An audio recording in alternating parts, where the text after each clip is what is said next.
नमस्कार दोस्तों, स्वागत है आपका आज की बेहद बड़ी और जरूरी खबरों में। लेकिन खबर में आगे बढ़ने से पहले अगर आपको भी ऐसा लगता है कि मोदी सरकार गरीबों और प्रवासी मजदूरों पर ध्यान नहीं दे रही है और आप इस बात के लिए मोदी सरकार का विरोध करते हैं तो आप भी इस वीडियो को लाइक कीजिए और इस लाल बटन को दबाकर चैनल को फ्री में सब्सक्राइब करके घंटी बजाइए और कमेंट में लिखिए जय हिंद। रुख करते हैं पहले खबर की तरफ। यूपी कोरोना से बिगड़ते हालातों ने दिया विपक्ष को मौका। आगरा मॉडल पर प्रियंका गांधी के बाद अखिलेश यादव ने कसा तंज। जी हां दोस्तों, उत्तर प्रदेश में कोरोना वायरस से मरीजों की संख्या आगरा में है। यहां कोरोना वायरस के फैलते संक्रमण को रोकने के लिए बनाए गए मॉडल की देश भर में चर्चा हुई। बावजूद इसके यहां संक्रमण कम होने का नाम ही नहीं ले रहा। रोज यहां नए मामले मिलते जा रहे हैं। हालात यह है कि यहाँ मरने वालों की संख्या में भी इजाफा होता जा रहा है। आगरा में अब तक 373 मरीज कोरोना वायरस संक्रमित पाए गए हैं, जबकि 11 लोगों ने इस बीमारी से दम तोड़ा है। यही कारण है कि आगरा मॉडल पर विपक्ष लगातार सवाल उठाने लगा है। कांग्रेस महासचिव प्रियंका गांधी के बाद अब यूपी के पूर्व मुख्यमंत्री और सपा के अध्यक्ष अखिलेश यादव ने भी आगरा मॉडल पर तंज कसा है। सोमवार को अखिलेश यादव ने तंज कसते हुए ट्वीट किया कि मुख्यमंत्री द्वारा बहुप्रचारित कोरोना से लड़ने का आगरा मॉडल मेयर के अनुसार फेल होकर आगरा को वुहान बना देगा। न जांच, न दवाई, न अन्य बीमारियों के लिए सरकारी या प्राइवेट अस्पताल, न जीवन रक्षक किट और उस पर क्वारंटाइन सेंटर्स की बेदहाली प्राणांतक साबित हो रही है। जागो सरकार जागो। रुख करते हैं अगली खबर की तरफ। प्रियंका बोली पीपीई किट घोटाले से नहीं, खबर आने से परेशान है योगी सरकार। जी हां दोस्तों, उत्तर प्रदेश के मेडिकल कॉलेज में शराब पीपीई किट की सप्लाई का मामला तूल पकड़ता जा रहा है। योगी सरकार ने खबर लीक होने की जांच एसटीएफ को दे दी है। सरकार के इस कदम पर तंज कसते हुए कांग्रेस महासचिव प्रियंका गांधी वाड्रा ने कहा कि यूपी सरकार को घोटाला परेशान नहीं कर रहा है, बल्कि ये परेशान कर रहा है कि खबर बाहर कैसे आ गई। प्रियंका गांधी वाड्रा ने सोमवार को ट्विटर पर लिखा, यूपी के कई सारे मेडिकल कॉलेजों में खराब पीपीई किट दी गई थी। ये तो अच्छा हुआ सही समय पर वो पकड़ में आ गई तो वापस हो गई। हमारे योद्धा डॉक्टरों की सुरक्षा से खिलवाड़ नहीं हुआ। हैरानी की बात यह है कि सरकार को घोटाला नहीं बल्कि ये परेशान कर रहा है कि खराब किट की खबर बाहर कैसे आ गई। प्रियंका गांधी ने आगे कहा, ये तो अच्छा हुआ कि खबर बाहर आ गई, वरना खराब किट का मामला पकड़ा ही नहीं जाता और ऐसे ही रफा दफा हो जाता। क्या दोषियों पर कार्रवाई होगी? यूपी के मेडिकल कॉलेज में घटिया पीपीई किट की चिट्ठी लिख मामले की जांच शुरू हो गई है। सूत्रों के मुताबिक मेडिकल कॉलेज में तय मानकों से नीचे पीपीई किट की सप्लाई की गई थी। इसकी खबर लीक कर दी गई है। अब एसटीएफ ने चिट्ठी लीक मामले की जांच की शुरू कर दी है। मामले में डीजीएमई के गुप्ता के बयान दर्ज होंगे। मेरठ समेत कई मेडिकल कॉलेज ने पीपीई किट की गुणवत्ता पर सवाल उठाए थे। इन किट की खरीद यूपी मेडिकल सप्लाई कॉर्पोरेशन ने की थी। कई अस्पतालों ने डीजीएमई को पीपीई किट को लेकर पत्र लिखा था। पीपीई किट पर सवाल उठाने वाला पत्र लीक हुआ था। इस मामले में डीजीएमई समेत कई अफसरों से एसटीएफ ने पूछताछ शुरू की है। रुख करते हैं अगली खबर की तरफ। बिहार दुकान में भगवा झंडा लगाने पर बजरंग दल के सदस्यों पर कार्रवाई। एफआईआर में सांप्रदायिक सौहार्द बिगड़ने का आरोप। जाने पूरा विवाद। जी हां दोस्तों, बिहार के नालंदा जिले में बजरंग दल सदस्यों द्वारा जरूरी सामान की दुकानों के बाहर भगवा झंडा लगाने पर पुलिस ने एफआईआर दर्ज की है। पुलिस ने 2 बजरंग दल के सदस्यों के खिलाफ कार्रवाई की है। इस मामले पर कार्रवाई बिहार शरीफ के प्रखंड विकास पदाधिकारी राजीव रंजन के कहने पर हुई है।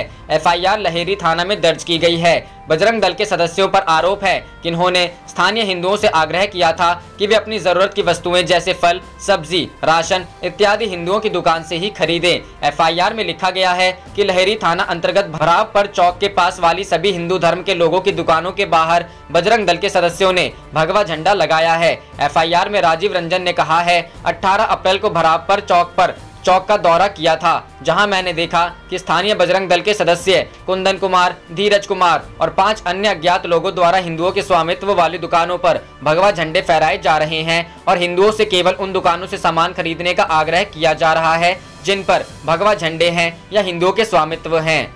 रुख करते हैं अगली खबर की तरफ। मरकज के 250 जमाती कोरोना से ठीक, अब डोनेट कर रहे प्लाज्मा। जी हां दोस्तों, दिल्ली के जिस मरकज को कोरोना का केंद्र माना जा रहा था, उसी से निकले जमाती अब कोरोना मरीजों को जिंदगी देने के लिए आगे आ रहे हैं। कोरोना पॉजिटिव मरीजों के लिए प्लाज्मा थेरेपी वरदान साबित हो रही है और इसी के लिए तबलीगी जमात के लोग बड़ी संख्या में प्लाज्मा डोनेट कर रहे हैं। दिल्ली सरकार के स्वास्थ्य विभाग के सूत्रों से मिली जानकारी के मुताबिक दिल्ली में जमातियों से जुड़े 1000 से अधिक कोरोना वायरस पॉजिटिव केस मिले थे। इनमें से करीब 250 जमाती ठीक हो गए हैं। ठीक हुए इन मरीजों का 2 बार कोरोना टेस्ट हो चुका है और इन दोनों ही टेस्ट में ये लोग नेगेटिव पाए गए हैं, जिसके बाद ये सभी जमाती अब प्लाज्मा डोनेट कर रहे हैं। रुख करते हैं अगली खबर की तरफ। प्रवासी मजदूरों पर सुप्रीम कोर्ट का आदेश, आवाजाही को रोके केंद्र सरकार, करे कार्रवाई। जी हां दोस्तों, कोरोना संकट और लॉकडाउन के बीच प्रवासी मजदूरों की आवाजाही का मामला सुप्रीम कोर्ट में पहुंच गया है। एक जनहित याचिका पर सुनवाई करते हुए सुप्रीम कोर्ट ने केंद्र सरकार को मामले की जांच करने और 2 राज्यों के बीच मजदूरों की आवाजाही के मामले में कार्रवाई करने का आदेश दिया है। सुनवाई के दौरान सुप्रीम कोर्ट ने पूछा कि कैसे जानकारी को सत्यापित किया जाएगा कि प्रवासी मजदूरों की आवाजाही नहीं बंद हुई है। इस पर याचिकाकर्ता ने अदालत को बताया कि कुछ राज्य सरकारों का कहना है कि वे लोगों को उनके मूल गांवों में वापस भेज देंगे, लेकिन गृह मंत्रालय की ओर से किसी भी आवाजाही की अनुमति नहीं है। इस मामले में सॉलिसिटर जनरल तुषार मेहता ने बताया कि गृह मंत्रालय ने मजदूरों को लेकर दिशा निर्देश जारी किए हैं। गौरतलब है कि बीते दिनों गृह मंत्रालय ने मजदूरों की आवाजाही के लिए स्टैंडर्ड ऑपरेटिंग सिस्टम जारी किया था। इसमें कहा गया था कि मजदूरों को किसी भी प्रकार के अंतर्राज्य आवाजाही की अनुमति नहीं होगी। गृह सचिव अजय भल्ला ने कहा था कि लॉकडाउन के कारण देश के विभिन्न हिस्सों में फंसे हुए मजदूरों को कुछ शर्तों के साथ राज्य के भीतर उनके काम के स्थानों पर जाने की अनुमति दी जाएगी। हालांकि 3 मई तक बढ़ाए गए लॉकडाउन के दौरान मजदूरों को किसी भी प्रकार के अंतर्राज्य आवाजाही की अनुमति नहीं होगी।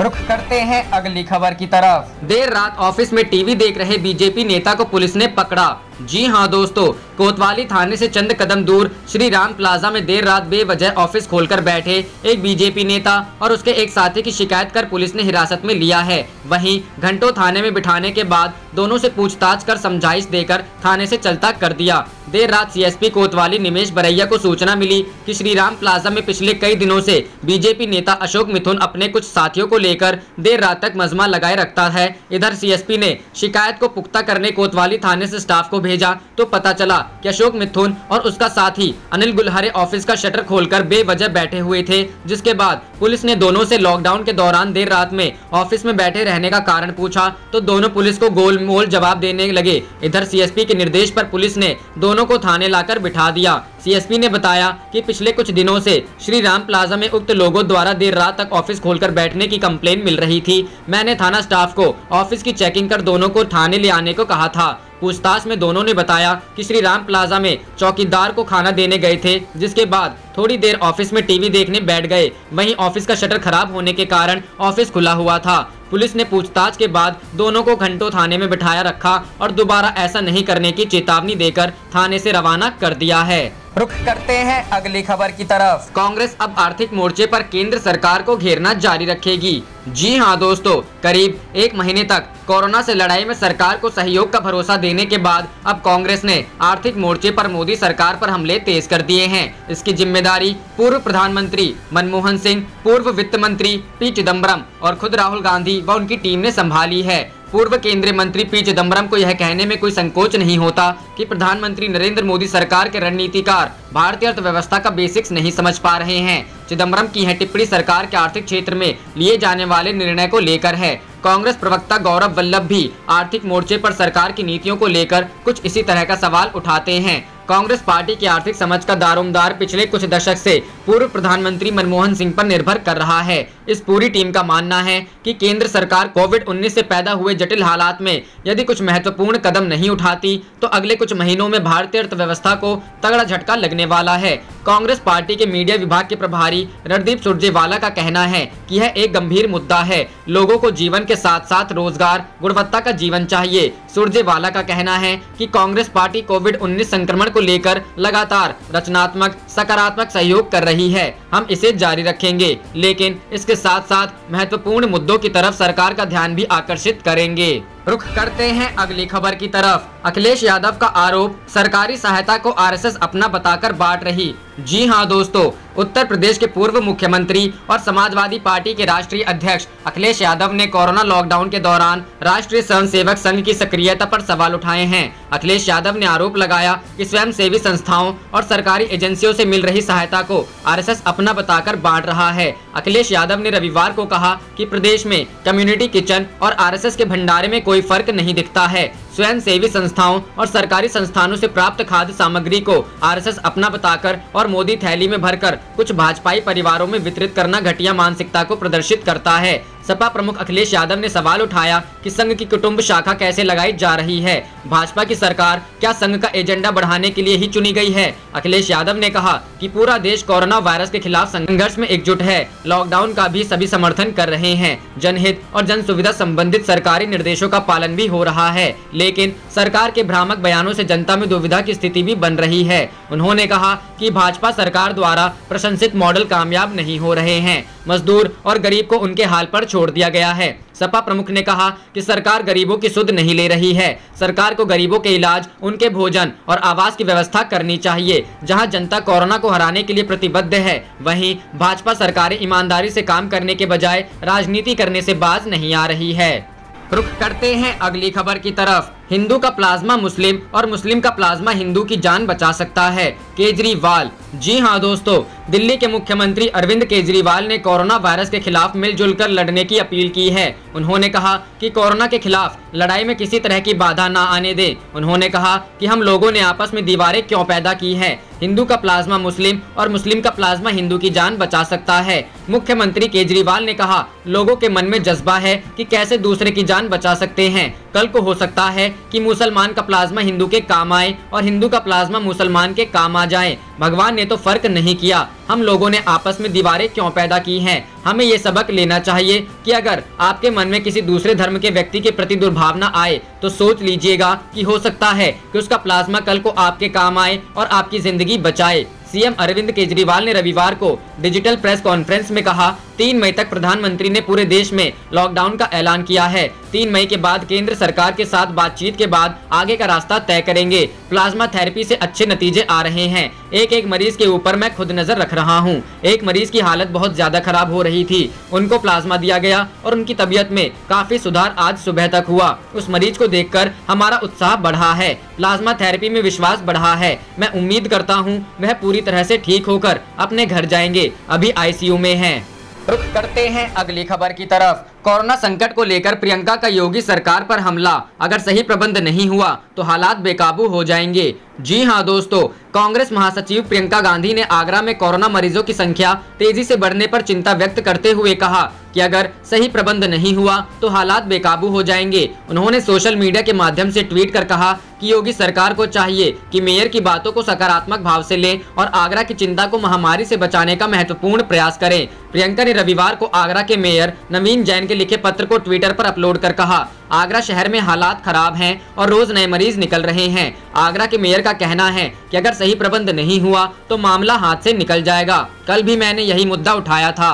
पारदर्शिता बहुत जरूरी है, टेस्टिंग पर ध्यान देना जरूरी है। कोरोना को रोकना है तो फोकस सही जानकारी और सही उपचार पर होना चाहिए। उन्होंने आगे लिखा, सरकार द्वारा आगरा मेयर की बातों को सकारात्मक भाव से लेना और तुरंत पूरी तरह से आगरा की जनता को महामारी से बचाने का प्रयास करना महत्वपूर्ण है। गौरतलब है कि आगरा के महापौर नवीन जैन ने 21 अप्रैल को राज्य के मुख्यमंत्री को पत्र लिखकर कहा था कि अगर तुरंत समुचित उपाय नहीं किया गया तो आगरा भारत का वुहान बन सकता है। उन्होंने कहा, स्थानीय प्रशासन नाकारा साबित हुआ है। हॉटस्पॉट एरिया में बनाए गए क्वारंटीन सेंटरों में कई दिनों तक जांच नहीं हो पा रही है, ना ही मरीजों के लिए भोजन पानी का उचित प्रबंधन हो पा रहा है। स्थिति विस्फोटक है, मेरे आगरा को बचा लीजिए प्लीज। रुख करते हैं अगली खबर की तरफ। महंगाई भत्ता फ्रीज किए जाने का बिजली कर्मियों ने किया विरोध, कहा तत्काल वापस ले आदेश। जी हां दोस्तों, विद्युत कर्मचारी संयुक्त संघर्ष समिति ने 18 माह का महंगाई भत्ता फ्रीज किए जाने और अन्य भत्तों को रोकने का विरोध किया है।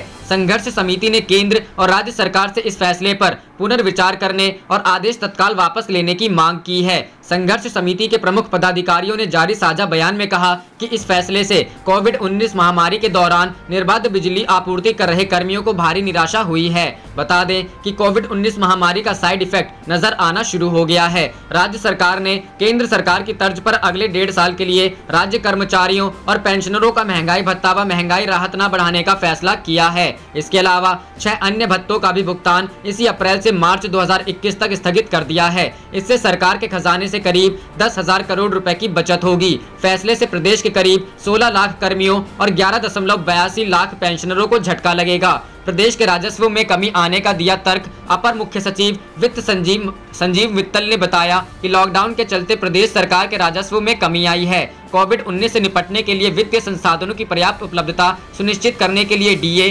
डीआर न बढ़ाने और 6 भत्ते स्थगित करने का फैसला लिया गया है। उन्होंने बताया कि जिन 6 भत्तों का भुगतान स्थगित किया गया है, केंद्र अपने कर्मियों को इसका भुगतान नहीं करती है।